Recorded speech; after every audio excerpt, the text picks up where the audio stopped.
Okay, welcome everybody to the talk, What's the Story and Where is it Heading? This in regards to our interpretation of technology's development and how that interpretation influences our choices and therefore the further evolution of technology. The talk will be divided up into three parts. The first part will be what's the big picture, then we'll extrapolate the trends, or some of them rather, and in the end, we'll look at the relevance for our choices. I suggest that we make time after each of these three parts for questions or comments, and then, of course, at the end, depending on the time that we have. So first, let's look at what's the big picture in regards to our technological development, our technological situation. And for that, I'll look at three aspects, look at through the lens of three aspects: our technological development as such, our lagging handling capacity, as well as negative effects. So I start out with technological development. We all know this exponential increasing curve, seen it many times in regards to the number as well as complexity of our technologies, starting out with this transition from hunter-gatherers to agrarian societies. Of course, not all of us, but some about 10,000 years ago started transitioning, and then yet again some of those agrarian societies started transitioning into what we now call advanced civilizations. And then there's a bit of a time jump into the Renaissance, which was critical for the scientific revolution, and on to industrialization when things really started taking off. Now, these 10,000 years are only a small part of our human history. Throughout almost all of our human history, all of us were hunter-gatherers.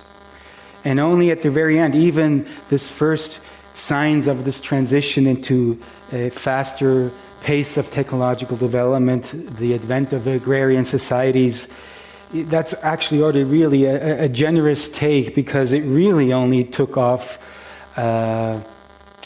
with industrialization. This, of course, is a little bit of a simplification. Of course, there were some technological developments which for the humans living at the time were not small, like the spear or bow and arrow or pottery and so on. And certainly those innovations that helped along the first agrarian societies. But compared to what has been happening ever since industrialization, they completely pale. And what I'm trying to emphasize here is that what we have been experiencing over the last 250 or so years, and especially again after World War II, where there was another big booster in the pace of our technological development, is completely out of the ordinary. It's something that we tend to forget because we've gotten so used to this kind of background noise of technological innovation. But I think it's important when we try to assess what situation that we're in to understand that we live in absolutely extraordinary times in regards to the history of our species, which, by the way, is also still a very young history. On to lacking handling capacity. This comes from when we first introduce a technology. Even if we think we know it, a tool, a technology, we of course don't have perfect foresight. So there will most likely be aspects that we can't foresee, environmental aspects also concerning our human social realm. And this yellow line symbolizes a perfect management level, which ideally we would go through some sort of a handling capacity learning curve, and then eventually get closer, never perfectly. We can never perfectly manage, because that would mean perfect foresight, perfect control, which we cannot obtain. But we will get closer and closer to that curve. Now, of course, we're not just talking about one technology, we're talking about all our technologies. And over the course of this speedy development, what we are capable of innovating and what we're capable of managing is slowly but surely drifting apart. On to negative effects, which are a very similar topic compared to the last one, or related to the last one, namely that the effects of our technology use are not perfectly foreseeable and controllable, and therefore Negative effects are an inevitable part of technology use. But with this trend of more and more technology, as well as more complex technology, there's a mirror image of more as well as more complex negative effects that we are creating. So if we go back to these two curves that are drifting apart, both increasing exponentially, yes, we are certainly learning a lot more in how to handle technologies better, but we're still lagging more and more. And this gap between what we are capable of inventing and what we're capable of managing is being filled with this growing number and complexity of negative effects. Is there evidence for this? Yes, unfortunately there's lots of evidence for this. This exponential increase in our abilities and our lagging capability to manage them is mirrored in so many aspects. I think we all know that. Just to be complete, after all, we are in a scientific institution, so I need to talk about evidence. Ocean acidification, which is linked to the growing amounts of CO2 in our atmosphere, world population increase, energy increase, number of telecommunications, and so on. Number of telecommunications doesn't seem like a big issue, but if you start connecting it to energy use, or to resource use, or to issues of privacy and data security, and so on. And also, of course, closer to home for you guys, there are issues, for instance, in our social realm, how social media, but not just social media, are contributing to echo chambers, extremism, polarization, and so on. Loneliness is rising, and therefore also a drop in empathy, which is now, all of these things are now finally in the last few years are starting to be systematically researched. Bioinformatics, this merging of bioengineering and computer sciences, also in areas that are ethically highly delicate, for instance, genetic engineering. We got political and economic power concentrations through, for instance, data collection, analysis, and use. Weapons technologies, for instance, in regards to autonomous weapon systems, mounting energy resource use, contributing to global warming, the problematics around rare earth, the political problematics, discarded devices, problems with environment and human health, and so on. So again, what's the big picture? Because these three aspects, they have been around ever since humans and technology have been around. There has always been a technological development, even though for human beings 100, 200,000 years ago, it was generally not noticeable at all or barely noticeable. There has always been a lagging handling capacity, and there have always been negative effects.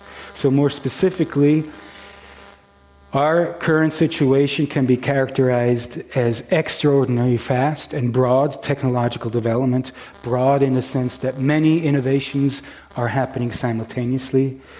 We have an increasing lagging handling capacity, and we have more as well as increasing complex negative effects. And of course, these three aspects are linked. Our fast and broad technological development is creating this increasing lagging handling capacity, and this increasing gap between what we can create and what we can manage is creating more, as well as increasingly complex negative effects. That was a loadful. Any comments or questions you'd like to make? Just be spontaneous. Don't overthink. It's also interesting for me to understand what your reactions are to what I just said and presented.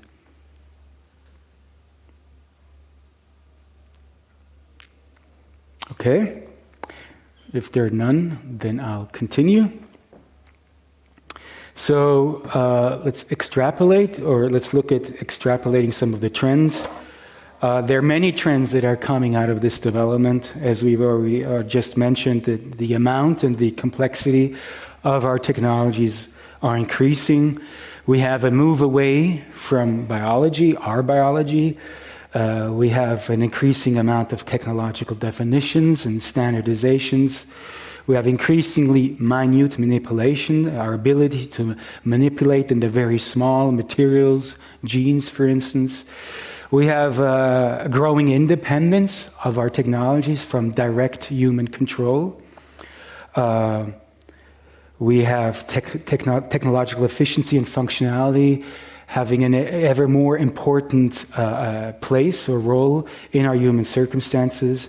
Our time, energy, and attention that we devote to technology is increasing, and of course, our dependence on our technology is increasing as well. This just to give you a sense of some of the trends. Of course, I cannot discuss all of them. I'd like to focus talk a bit more about the growing amounts of technology in our human circumstances, as well as the move away from biology. So, what we're essentially doing now is continuing with our age-old approach, an approach that has been around ever since humans have been around, actually ever since our genus has been around 3 million years, since all members of our genus also use tools. It's kind of the defining aspect to be a part of our genus. To invent what we can and apply it if it gives us an advantage. And of course, the big question is this approach that is hundreds of thousands and even millions of years old, at least implicitly, is this still an adequate approach in our day and age when we have so many and so complex technologies? Can we still continue in this manner?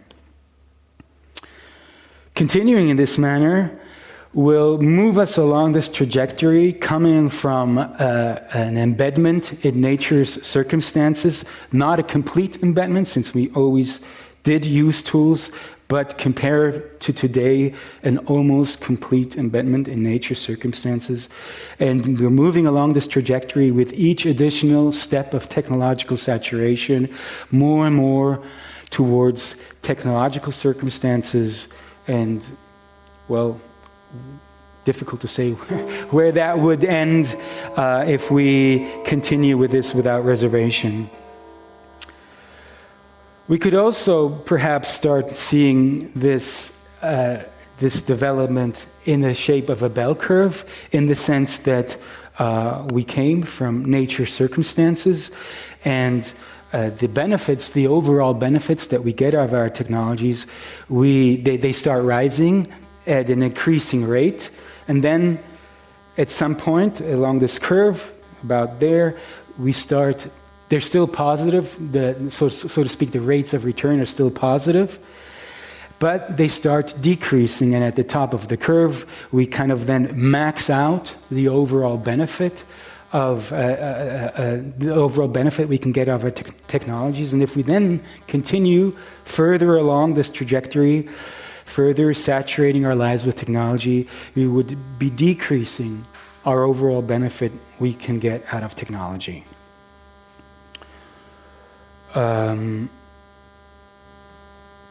So if we continue with this trajectory beyond the crest of that bell curve, or just along that symbolic line in the diagram before, that might point out that we're really just following technology's inherent evolutionary logic.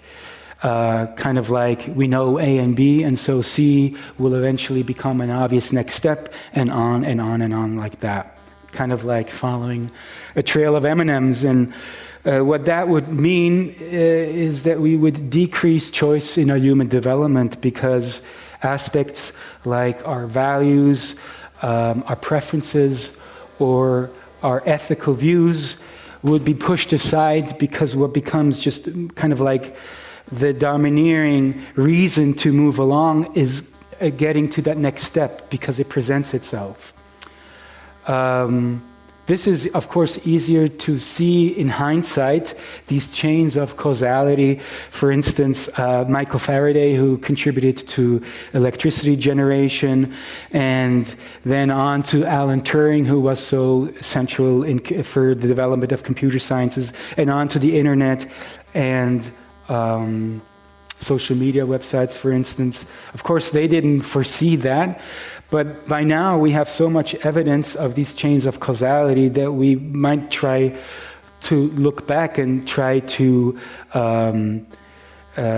see regularities that we could use, as in not to kind of fall into this compulsory innovation and application modus.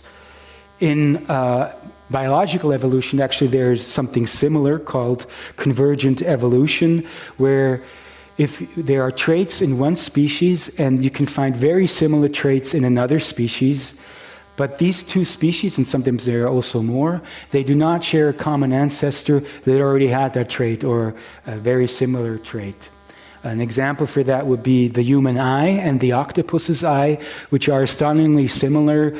We have a retina, both have retina, iris, we have the lens, but we do not share a common ancestor who had that eye as well, that kind of an eye. And that points towards an inner logic of biological evolution, something that is inherent in the physical and chemical framework within which biological evolution happens. And of course, our technological evolution also happens within this framework of what is essentially physically and chemically possible. Now, these parallel evolutionary outcomes, they're also observable actually in technological evolution, where you have so-called simultaneous innovations. A well-known example is the light bulb that was invented, I think, 3 times independently, almost simultaneously. And also these days, particularly courts have to deal with these questions, whether something is a simultaneous invention or is it a patent infringement. And at least in the US, they try to assess this by what they call obviousness. That's a mouthful. And what is meant by that is whether our current stage of technology, of science and technology, whether this next step was kind of obvious enough so that not just one person in all likelihood could have taken that step, but it is within this inherent evolutionary logic. And if they assess sufficient obviousness, then they would rule in favor of it not being a patent infringement. Here a quote from the famous physicist Robert Oppenheimer that also points towards this inherent kind of logic. He once remarked that it is a profound and necessary truth that the deep things in science are not found because they are useful. They are found because it was possible to find them.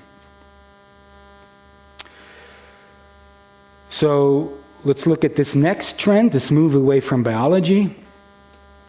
We are biological beings, although I'm saying this at a time where this is changing. There are very few human beings that are not completely biological beings anymore. They now have prostheses that are so advanced that they connect biology and technology, connect technological matter and biological matter. Like, for instance, as I said, these prostheses that now connect with nerves, that your brain signals directly go into the prostheses. But up until now, I can say that the vast majority of us are entirely biological beings.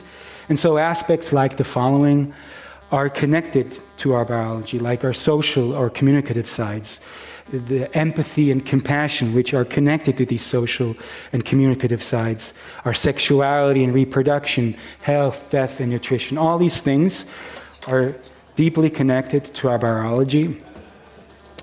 And this trend that we're in, along this trajectory of being embedded more and more into technological circumstances, is also affecting our biology and the entire human condition being more and more defined by technology. Is this a problem? I'm picking out a few examples, like in healthcare or taking care of the elderly, where up until now, or at least until fairly recently, of course, it would be human-to-human interaction, direct human-to-human interaction, and for different kinds of reasons, cost reasons, perhaps also reasons that it's difficult to find personnel, but also other reasons, like that we are in a day and age where we are kind of a bit also enamored with our technologies and technology solutions. So there's this transition where we are replacing direct human contacts, direct human interactions with machine. And this other example is the checkout register at a supermarket, where more and more self-checkout registers have been popping up over the last few years. I'm not trying to glorify the job of a checkout register, which I can imagine is a somewhat monotonous job, especially since everything has been fitted with barcodes. But if you have, and I assume all of you have at some point, been to a cash register and have perhaps observed that people do talk with each other. There's a quick hello. They might know each other, particularly people that maybe live alone at home, elderly people that do not have so much social interaction. For them, these are important points in their day where there's a quick chat, a quick hello. And this is not, of course, just happening in supermarkets. It's happening in banks. It's happening in post offices. So this here also in our commercial transaction, this gradual replacement of technology instead of face-to-face human interactions. And why is this important? In these face-to-face interactions, we learn to read our counterpart. We learn to read facial expressions. We learn to read the nonverbal bodily signals. And if we hide our communication more and more behind these technological interfaces, we become less and less capable to interact with each other in a complex way, and misunderstandings, for instance, are bound to increase, especially when you have to deal with difficult situations, not just in an interhuman level, but also when it comes to bigger political implications. So what might the effects of this be? This further increase in amount and complexity of technologies, as we've seen, big effect is that it will increase the amount and complexity of negative effects. An example of this, of a negative effect, is that technology equals power, namely the power to do something that you could otherwise not do at all, or less well, less fast, less exact. But it's a power that we kind of bestow ourselves through that tool, through the technology. So more technology equals more power. But if we look at our human history, we can see fairly easily that technological powers are not distributed equally. We can also see it with the power of computers and the internet. Though we individually have gained a lot of power, an amazing amount of power, informational power, the power to connect, the power to organize, and so on, we know that, for instance, governments and large corporations gained a lot more power than we as individuals can. So here, this tends to increase inequality if we continue in our current manner. And in regards to this continued move away from biology, as we've seen, it tends to diminish our human essence that I showed you in regards to our social connections. But another aspect is that if we kind of surround ourselves with more and more technology, we also disconnect ourselves from nature, from natural circumstances, which I think is also a big problem, because we see in our time there are so many environmental issues, not just environmental issues, but also issues with other species, for instance. And if we disconnect ourselves further and further from our broader circumstances, that's probably not the best basis to try and solve these issues, or at least mitigate these problems. The conclusion: if we continue to invent what we can and apply it quickly and widely, apply those innovations that give us an advantage, we continue to increase the gap between what we can invent and what we can manage.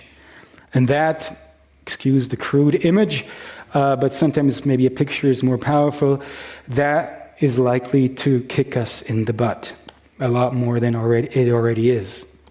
So to invent what we can and apply it, if it gives us an advantage, I think needs to become a thing of the past. It has shown itself to be far too problematic in our times. It worked for our ancestors a long time ago, more or less, but now I think it is showing itself not to work. It's creating too many substantial problems. And so our biggest goal must be to narrow the gap between what we can invent and what we can manage. And that means that we need to take speed out of our current development. We simply do not have enough time as it is now, with all these things that are going on simultaneously, to really assess these things carefully and to also discuss them in a democratic way. Too often we're just kind of like confronted with finalized facts and we can just use or not use them, and the tendency is to use them because our environments use them as well. So we need to slow down, and we need to become much more selective regarding that which we apply. We cannot just go on and use everything just because we see an advantage. There's so many other effects with a particular technology. We cannot just zoom in on these 1 or 2, 3 vectors that we think are interesting or advantageous and just disregard everything else. That was the end of the second part. Please. Yes. You said you take speed out of our technological development. Yes. So you said we have to two things to counter those negative trends, and the first was taking speed out of our technological development.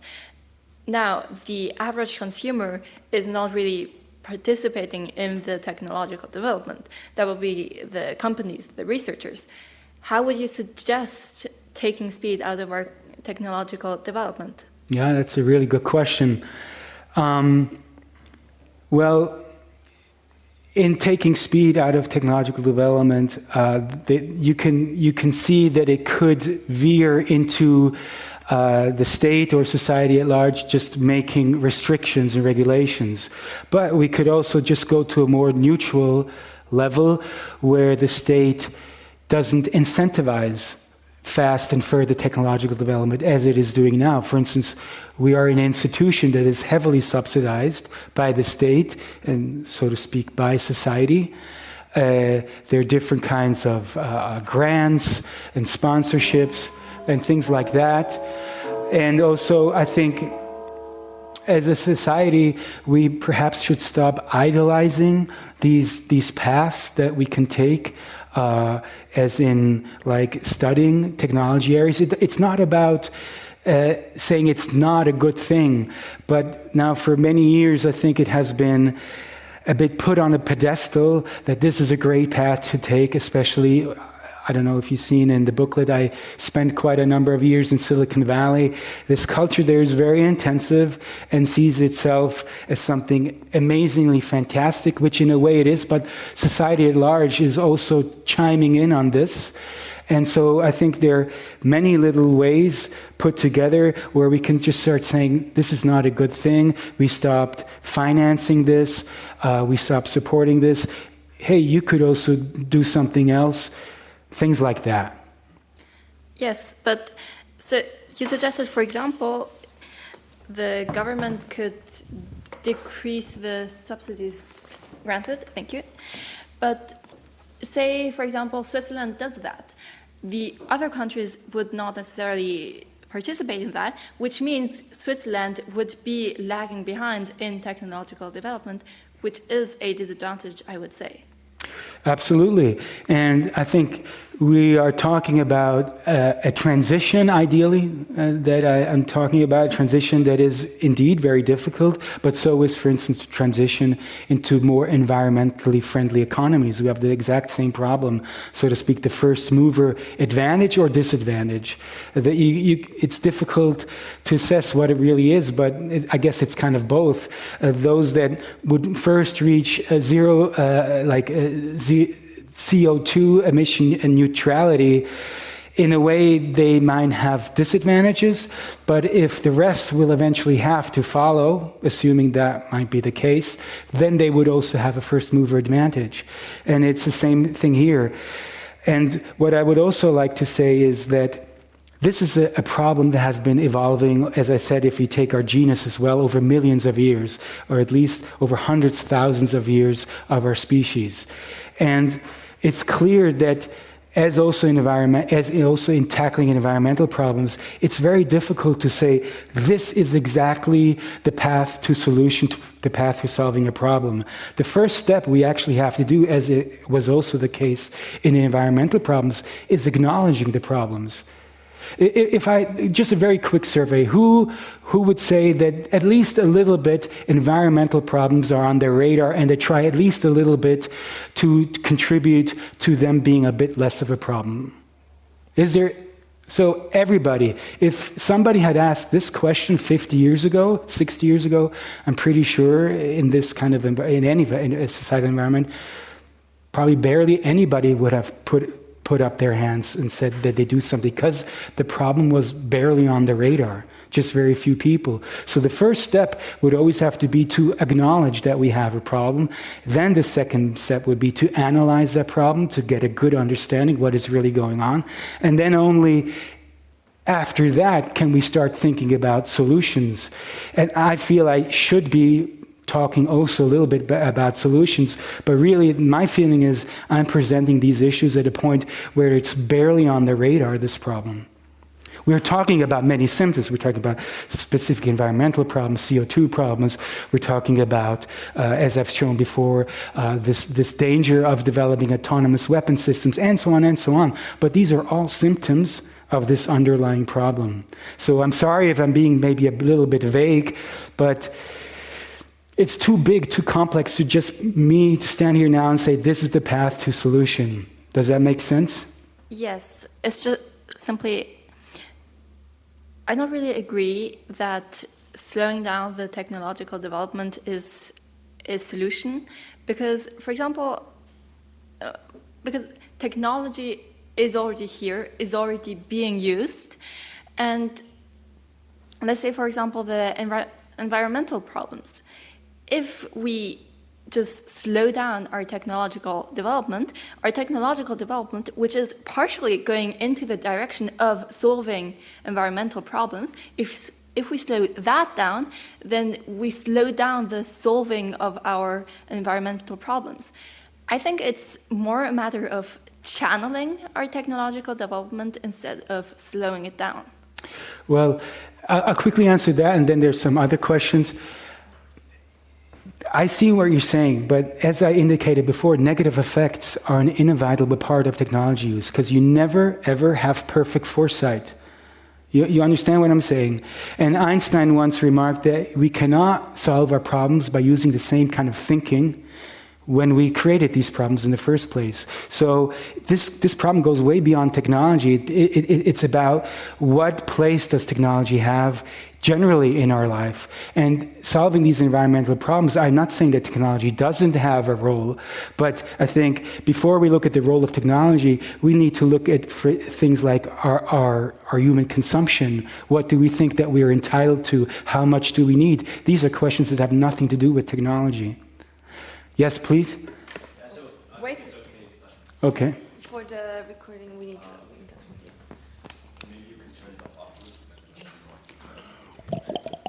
So I think with slowing it down, you also mean that you test before you scale up. I mean, the technology that you test, its impacts on the environment and stuff, and before you scale it up to a big production where the impact is very apparent. Is it also a bit into this direction, that you don't just say, do your technological development slower than your competitors, but maybe test it and also advocate that you test what your technology does before you scale it up? I'm not quite sure I understood the question. Could you maybe rephrase it? Okay, so if company A says, okay, look, customers, I develop slower so that it's better. Company B just does it quicker and has a product out there faster. Mm-hmm. But company A could then reason and say, okay, we test our technology, how it impacts the environment, and then the customers come to company A because they trust them and want to support it, right? So I think also by you telling us that, it's more about raising awareness and that you can also use it to your advantage. Exactly, and I think this would also go like in the direction of different labels that exist already today, where you could buy something that's cheaper, but not environmentally sustainable. You can if you want, but because we're raising environmental consciousness, we see a value in something that is more expensive though, or we completely forgo the consumption of that product because now that problem has arrived in more and more individuals, and intrinsically they don't need necessarily a law that forbids them to buy that cheaper, environmentally less friendly product. Exactly, yes. And also again, I wanted to mention this at a later point, but like a picture that I have is that we started this fire, this immense fire, and it's starting to burn out of control in a really dramatic way. And I think it's completely nonsensical at this point to put more wood on a fire. So when I say we need to slow down, or as I will say later, to refrain from new technology areas, that is not forever. But at this point right now, where we are confronted with more and more problems that we have created through our technologies, we need to slow down and address these issues before we open up entirely new risk categories. Because that's, for instance, exactly what we're doing with genetic engineering. I mean, who could really say that we're at a point in our human development where things are more or less under control? There are some problems here and there, but more or less things are under control, and it's totally okay to open up such a substantial risk category as genetic engineering. Personally, I think it's ludicrous. Please.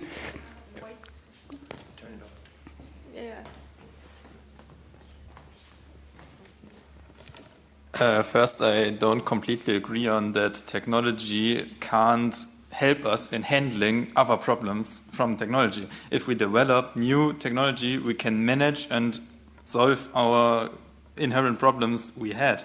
And also, I don't think the particular example of genetic engineering is inherently bad of some kind or unmanageable, because we already did genetic engineering, but on a completely random scale for thousands of years. If we look at the development of our plants we grew, and the development, were completely random changes. Why should there be a risk in making specific changes and trying out things and understanding things? I don't get where the connection is. Well, your first part, I never said that technology cannot play a role. I think I already just said that. I think our focus needs to change, that it's not just technology. And your comment about genetic engineering is insofar correct that yes, over thousands and thousands of years through crossing plants, we have effectually changed the genetic makeup of plants and also animals. But the big difference is now with genetic engineering, we're doing directly in the DNA, not in the environment of the organism and in the environment of where this organism is planted or lives. And that's a huge difference. I mean, I'm not a geneticist, but you have to look up epigenetics, I think it is, where the gene expression is very much dependent on its environment, cellular environment, but also the larger environment. So yes, it's true that we have influenced the genetic development of organisms, but this is a completely new era where we're directly manipulating in the DNA, and we don't really know. We know that there are effects that happen that we can't foresee when we directly manipulate a spot in the DNA. That's what I can say to. I think we should try to separate technology and society problems from each other, because if we think of society problems that arose from technology, that they are just some extensions, I think. The society, if we focus on what we want as a society, what we need, what we want for our people, what is a good life, we can just apply the same technology and it will get us a better life. If we, the example in the supermarket, we could use self-checkout and also in the same time create a community space where we are interacting more as humans together, but we don't need someone to sit there whole day long and do a completely monotone job because we can just do it as a self-checkout. And then we have a better version of the world of today, and the technology is exactly the same. Agreed. I'm just pointing out the trends that are problematic and that we need to do something about them. But I as I said in the example, I'm not glorifying the job of a checkout, the cash register. Absolutely. If there's not another question, I would start with the last leg. The relevance for our choices. And two quick comments beforehand. These are, especially if you take this seriously, also environmental issues. As we know, the younger generations that a couple of years ago went on the streets, they take these issues very personally, and it can be big. I know this from a friend of mine whose daughter really had a hard time coping with these issues. And so I'm certainly not here to make you feel bad. Go out, enjoy your life, enjoy all the amazing things that our human essence offers, and I think that is the best basis to then care for these issues and do something about them. I wouldn't go as far as to say, don't worry, be happy, but I'd say worry and be happy. Secondly, the comment I like to make is that when I say the relevance for our choices, I think it's really clear by now we're not just talking about ourselves. We're talking about all non-human life forms as well, especially those that we use in our human context or rather abuse, like in industrial animal husbandry, which are heavily technologized operations and are in most likelihood going to become a lot more technologized because we're now genetically going to engineer these animals, these life forms. The ones in the wild, the vanishing ones in the wild, our natural environments, and yes, of course, also our human condition. And I think of it like perhaps one could think of it as Appenzeller Scherenschnitt, a paper cutting from the canton of Appenzell, where everything is connected. Every minute detail is always connected to the whole, and that's what we're kind of operating within. So, what should we try and focus on in regards to the speed problem and the amount and complexity? I think we should really focus a lot more on a better understanding and management of existing technologies. We should foster a technology mindset of as little as possible and as much as necessary. And this is what you've been talking about. We should talk more about the interplay between technological and non, or at least less technological approaches.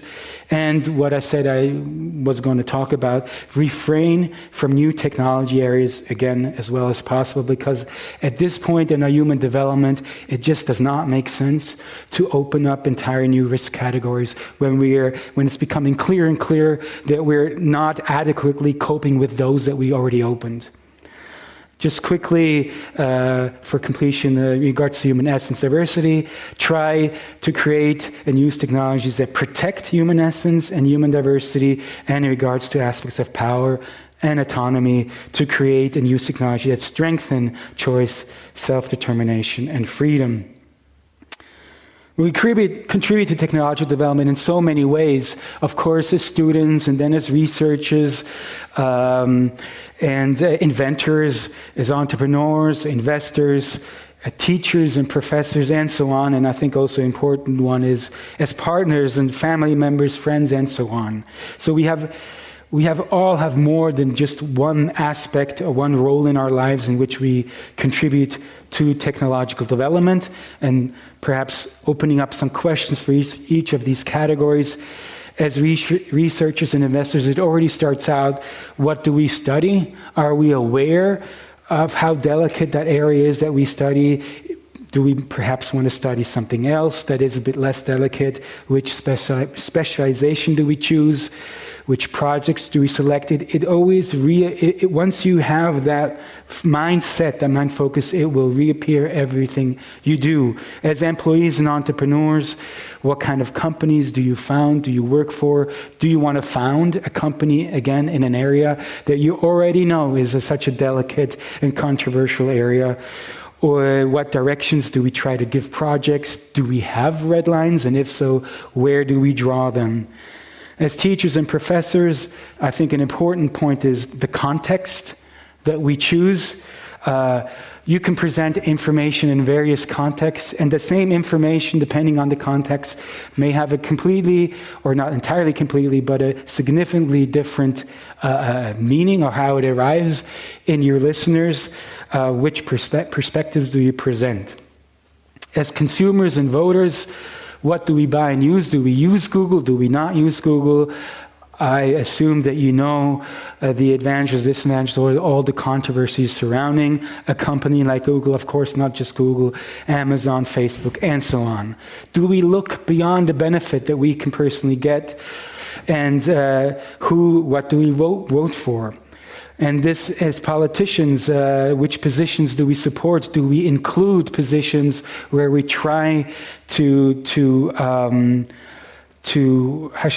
draw attention to the problematic sides of our technological development, to maybe form a position where you stand in for restraint in technological development?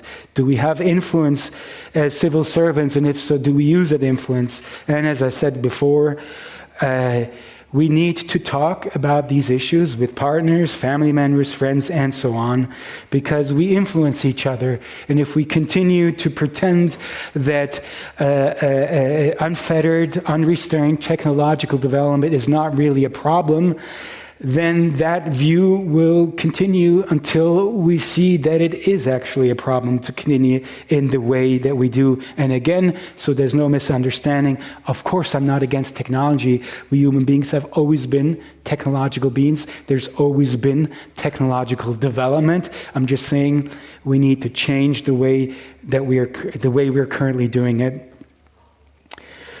A brief recap.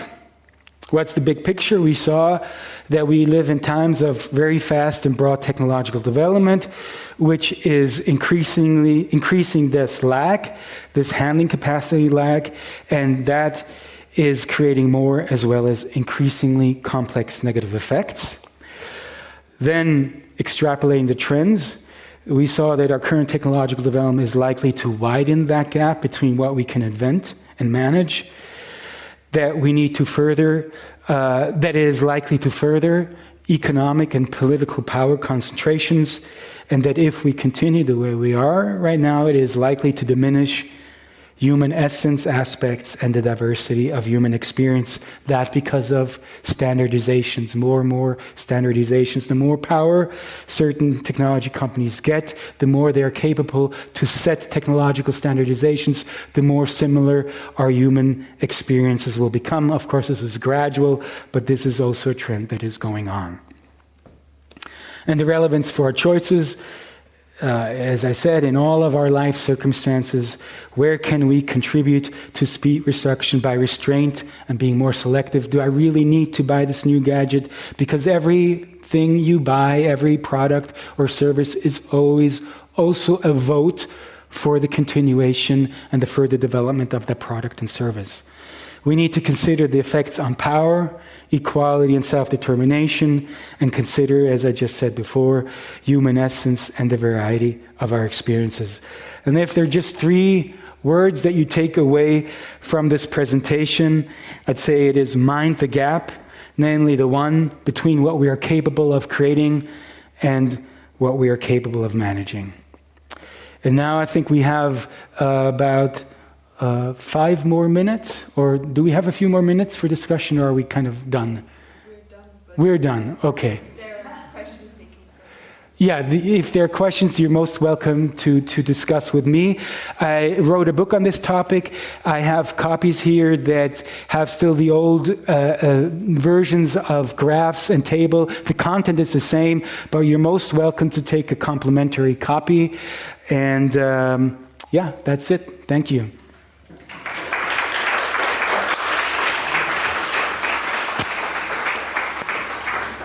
Thank you. That was cutting it close. Yeah. No, but think for that. Yeah.